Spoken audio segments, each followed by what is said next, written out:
امام اعظم ابو حنیفہ علیہ رحمہ فرماتے ہیں کوئی شخص کوئی کلمہ بولے اور اس میں 99 احتمال کفر کے ہوں اور ایک احتمال ایمان کا ہو، اور اس نے واضح نہ کیا ہو کہ میری مراد کیا ہے، تو صرف احتمال پایا جا رہا ہو، تو اس کے ایمان والے احتمال کو ترجیح دی جائے گی کہ ہو سکتا ہے اس کا مفہوم یہ ہو، اس کو ضرور کافر کر کے آپ نے مارنا ہے۔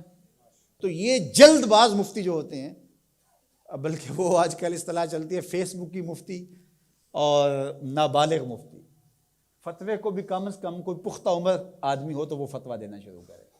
یہ اتنے جو ہے وہ جو فتویٰ دینا شروع کر دیتے ہیں، پھر ان کے فتوے کی مشین گن ایسے چلتی ہے کہ پھر کسی کو معافی نہیں کرتے۔ یہ بھی غلو ہے، یعنی صحیح فتوے کو بھی قبول نہ کرنا یہ بھی غلو ہے۔ اور دوسرا یہ ہے کہ بس تم فتویٰ دینے پہ تلو اور دیکھو نہ کہ وہ کیا کہہ رہا ہے اور ایک دم فتویٰ جڑ دو، تو یہ بھی غلو ہے۔ تو فتویٰ یہ شریعت اسلامیہ کا ضابطہ ہے، مفتی شریعت نے بٹھائے ہوئے ہیں۔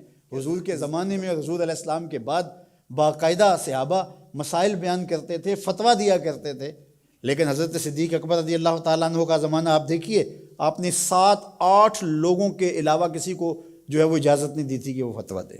اور یہاں کوئی بندہ عرب سے آیا تو وہ جس سے بھی بات کرے نا تو وہ کوئی نہ کوئی مسئلہ بتا دیا جائے۔ ایک ان پڑھ سے بھی کوئی مسئلہ شریعت کا پوچھ لیں تو وہ بھی اس کے بارے میں کوئی نہ کوئی بتا دے گا۔ اور اسی طرح کوئی مرض ہو، وہ آج کل وہ کرونا وائرس چل رہا ہے نا، تو اس کے اتنے علاج آگے ہیں کہ ابھی تک جو دنیا کے ماہرین بیٹھے ہیں سر جوڑ کے، ان کو بھی نہیں پتا جو علاج یہاں موجود ہیں۔ کوئی کہتا ہے پیاز کھاؤ تو ختم ہو جائے گا، کوئی کہتا ہے فلاں چیز کھاؤ تو ختم ہو جائے گا۔ تو وہ کوئی بندہ عرب سے آیا یہاں، تو واپس جب گیا تو کہا کہ آپ وہاں گئے تھے بر صغیر میں، تو وہاں کے لوگوں کے حوال سناؤ، تو اس نے کہا کلو طبیب کلو مفتی، سارے کے سارے ڈاکٹر ہیں اور سارے مفتی ہیں۔ فتویٰ بھی ہر بندہ دیتا ہے اور ہر بندہ جو ہے وہ کوئی نہ کوئی نسخہ بھی بتا دیتا ہے۔ میں ایک دن لڑکوں کو بتا رہا تھا کہ میں شوگر کی وجہ سے، وہ ظاہر ہے یہ ایک ایسا مرض ہے کہ جو ظاہر ضرور ہو جاتا ہے، کہیں چائے ہو تو جی یا اس میں چینی نہ ڈالنا، یہ چیز نہ دینا، تو پتہ چل جاتا ہے شوگر ہے۔ میں نے کہا میرے پاس شوگر کے اتنے نسخے آ گئے ہیں کہ اگر میں چاہوں تو جو ہے وہ اس پر کئی جلدوں میں کتاب لکھی جا سکتی ہے۔ تو یہ نہیں ہے، یہ اسی کا حق ہے جو اللہ کے محبوب علیہ الصلوۃ والسلام نے صحابی سے فرمایا کہ جاؤ فلاں ڈاکٹر، اس زمانے کا طبیب تھا، فرمایا اس کے پاس جاؤ، وہ تمہیں کھجوریں دے گا۔ یعنی علاج بھی خود بتایا لیکن فرمایا اس کے پاس جاؤ۔ اللہ اکبر، یہ میرے حضور نے راہ عمل دیا، اور اگر میرے حضور اس کے پاس نہ بھیجتے، کسی ڈاکٹر کی دکان ہی نہ چلتی، کسی حکیم کا کاروبار ہی نہ چلتا، تو تم میڈیکل سٹور سے لے کر دوائی نہیں کھا سکتے، تمہیں ڈاکٹر اور طبیب کے پاس جا کے جو ہے وہ لینا پڑے گا۔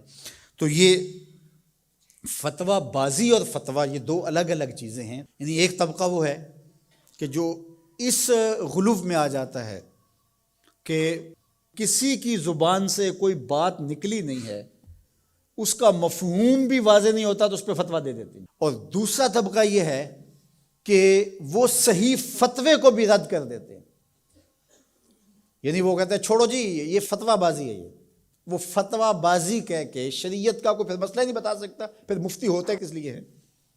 تو مفتی کا تو کام فتویٰ دینا ہے، جہاں غلطی ہوگی تو وہ بولے گا کہ یہ غلطی ہوئی ہے، اس کی اصلاح کی جائے۔ افراط و تفرید کے یہ دو راستے ہیں کہ کچھ لوگوں نے شریعت کو اتنا آسان لے لیا، اتنا سہل لے لیا کہ جو مرضی کرتے رہو، اور وہ کیا کہتے ہیں جی دین میں کوئی جبر نہیں ہے، اور آیت کیا پڑھتے ہیں لا اکراہ فی الدین، دین میں کوئی جبر نہیں، حالانکہ اس کا یہ مفہوم ہی نہیں ہے جو لوگ لے رہے ہیں۔ اس کا مفہوم یہ ہے، قرآن کی پوری آیت پڑھیں، لا اکراہ فی الدین قد تبین الرشد من الغی، کہ حق اور باطل واضح ہو گیا، یہ کفر ہے یہ اسلام ہے، تو جب واضح ہو گیا تو کوئی جبر نہیں، کوئی اسلام لانا چاہتا ہے تو لے آئے۔ بندوق رکھ کے کسی کی گردن پہ یا تلوار رکھ کے نہیں کہا جائے گا کہ تو کلمہ پڑھ ورنہ تجھے کاٹ دوں گا، یعنی جبرن کسی کو مسلمان نہیں کیا جائے گا۔ قد تبین الرشد من الغی، حق اور باطل کے راستے واضح ہو گئے۔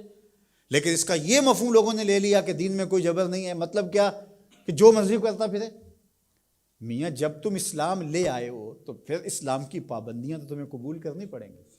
تم کسی بھی ملک میں جاتے ہو تو اس کے قوانین کیا تم وہاں فالو نہیں کرتے ہو؟ اگر نہیں کرو گے تو چالان ہوگا یا نہیں ہوگا؟ جب آپ نہیں گئے تھے تو آپ پابند نہیں تھے، آپ کسی کالج میں، یونیورسٹی میں، کسی ادارے میں آپ داخلہ ہی نہیں لیتے تو آپ کو کوئی پوچھے گا ہی نہیں۔ جب داخلہ لے لیا تو پھر اگر لیٹ آئے تو پھر بھی سرنش ہوگی، وقت سے پہلے چلے گئے پھر بھی پکڑ ہوگی، اس لیے کہ اب تم داخل ہو۔ جب تم اسلام میں نہیں تھے تو لا اکراہ فی الدین، لیکن جب تم نے کلمہ محمد عربی کا پڑھ لیا ہے